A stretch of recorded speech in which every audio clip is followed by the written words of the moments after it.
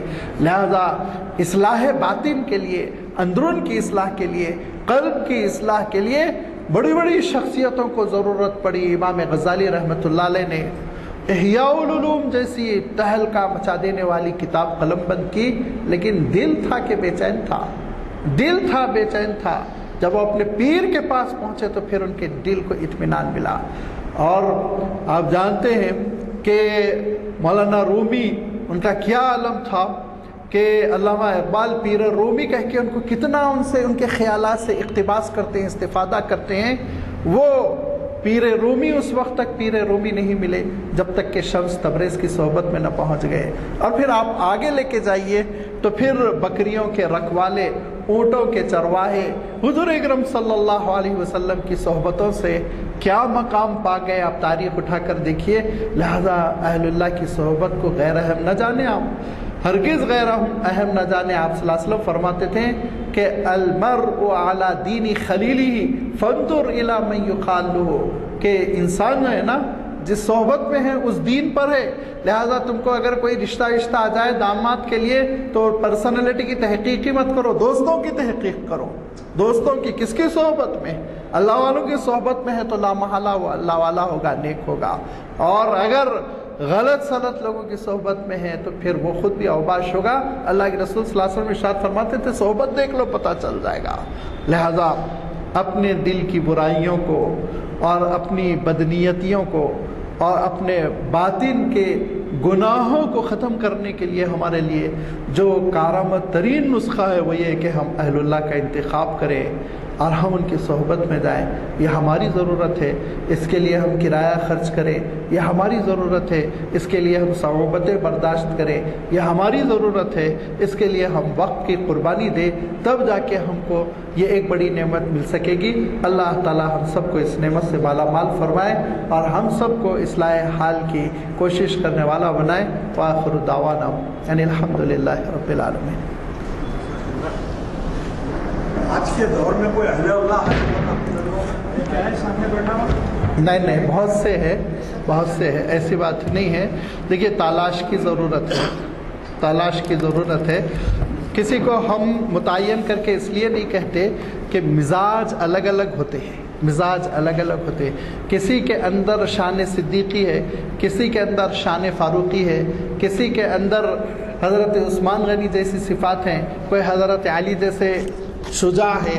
تو آپ کا مزاج کن سے بنتا ہے، آپ کا دل کن کے پاس لگتا ہے، آپ سفر کریں، آپ کا ہوم ورک ہے، میں تھوڑی کروں گا اس کے لیے۔ آپ دیکھیے، میں نے دیکھا اللہ والوں میں بعض فنا فی اللہ ہے، فنا۔ میں نے دیکھا ان کو کہ ان کے مدرسے کے لیے، میں آپ کو یہ بات بتا رہا ہوں 88-87 کی، میں طالب علم تھا، میں گیا ہوا تھا ان کی خدمت میں، 10,000 کا چندہ آیا مدرسے کے لیے۔ انہوں نے کہا بیٹا کیسے لائے چندہ؟ تو پرسوں ابا کی وفات ہو گئی، امی نے یہ رقم بھیجی، تو کہا ابھی امی کے پاس لے جاؤ، وراثت کی بنیاد پر صحیح تقسیم کرا دو، اگر امی کے حق میں 10,000 آ رہے ہیں تب وہ دے سکتی ہیں، ورنہ نہیں دے سکتی، واپس لے جاؤ۔ میں نے دیکھا اپنی آنکھوں سے۔ مولانا علی میاں صاحب رحمۃ اللہ علیہ کا عالم یہ تھا کہ ان کو ایوارڈ ملا، شاہ فیصل ایوارڈ۔ تو نہ صرف یہ کہ خود نہیں گئے بلکہ خط لکھا آدھی رقم مدرسے سہولتیہ کو دے دی جائے، آدھی رقم افغانستان کے غریبوں میں تقسیم کر دی جائے، میرے گھر پہ 1 پیسہ نہیں آنا ہے۔ دبئی کا اسلامک ایوارڈ ملا 2.25 کروڑ کی رقم، کہا پوری رقم ہندوستان کے غریب مدرسوں میں تقسیم کر دی جائے، میرے گھر 1 پیسہ نہیں آنا چاہیے۔ کمال یہ ہے کہ آپ سمندر پار کر جائیں اور آپ کا دامن گیلا نہ ہو، دولت کا انبار لگے لیکن دولت میں دل نہ لگے، یہ کمال ہے۔ ایسے اہل اللہ ہیں، آپ ذرا نکلیے گھر سے، جد و جہد کیجیے، محنت کیجیے، سفر کیجیے، مشورے لیجیے اپنے بزرگوں سے، آپ اپنے علماء سے جن سے آپ رابطے میں ہیں، آپ کے علماء کہاں جا رہے ہیں دیکھیے، انشاءاللہ بہت سے اہل اللہ آپ کو ملیں گے آج بھی جو اللہ تعالیٰ کے لیے اپنے آپ کو قربان کیے ہوئے ہیں۔ اور کوئی سوال ہے کیا؟ السلام علیکم حضرات، میں نے 12-15 سال کے خطابات میں یہ انوکھا عنوان تھا، آپ کو خود اندازہ ہوا ہوگا کہ اس کی کتنی سخت ضرورت تھی، کیونکہ کسی پہ بھی کچھ کہنا مشکل ہے، لیکن حالات اور ماحول خود بتاتے ہیں کہ ہم یہ طرز زندگی سے کتنی دور ہیں۔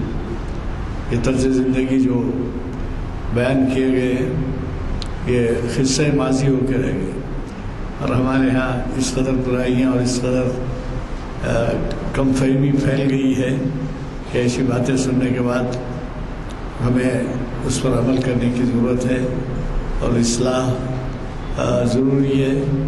آپ نے جو کچھ بیان کیا اس پہ صرف اتنا ہی کہوں گا، یہ کہتے ہوئے اگر میں باہر چلا جاؤں کہ واہ واہ مول صاحب نے کیا اچھا خطاب کیا اور عمل نہ کروں اس کے اوپر، تو یہ جو ہے ایک انتہائی معیوب اور جاہلانہ بات ہوگی۔ کوشش کیجیے کہ جن مسائل کا آپ نے ذکر کیا اور اللہ تعالیٰ کے ذکر کے بارے میں جو اہمیت جتائی اس کے اوپر آپ عمل کریں۔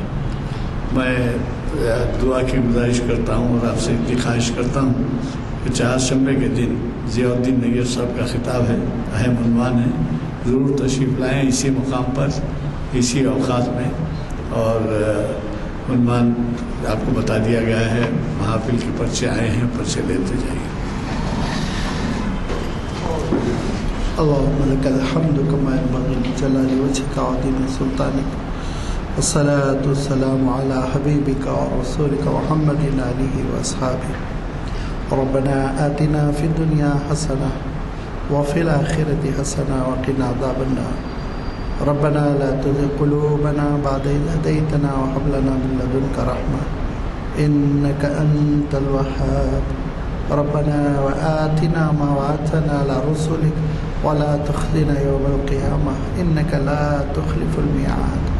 ربنا تقبل منا إنك أنت السميع العليم وأرنا مناسكنا وتب علينا إنك أنت التواب الرحيم برحمتك يا أرحم الراحمين۔ الحمد لله رب العالمين، صلى الله عليه